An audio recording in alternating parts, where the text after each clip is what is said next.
Welcome to A-Tech. Do you lost access to your Gmail account, or your Gmail account got hacked? Still you can recover it, so before moving further, if you are new to my YouTube channel, hit subscribe button for more informative videos.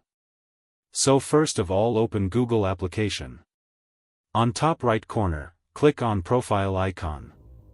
Here you will see the list of existing Gmail accounts. So click on that arrow and select add another account. So here Google may ask for face or screen lock verification. So here type your Gmail account that you want to recover, then tap next. Now it's time to enter password, so click on try another way and tap next. Now Google asks for two-step verification. If you have recovery email, you can type, and if you don't have, then again select try another way. Here you can see, you can't sign in. So don't click on try again. Now minimize it.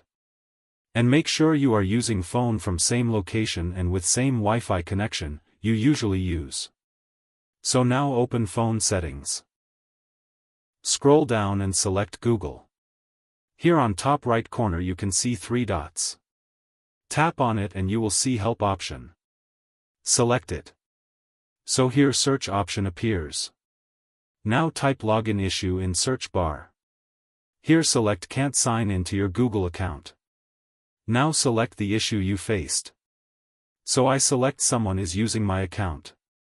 Here you can see recover your Google account or Gmail option. So select it. Here select Chrome browser. An account recovery page appears. So here again type your Gmail account that you want to recover and tap next. If you are recovering from same device, same Wi-Fi and same location, Google will automatically recognize you and ask for face, pattern or screen lock of your phone. So verify it's you. So after verification you will see update password option, so you can change your password.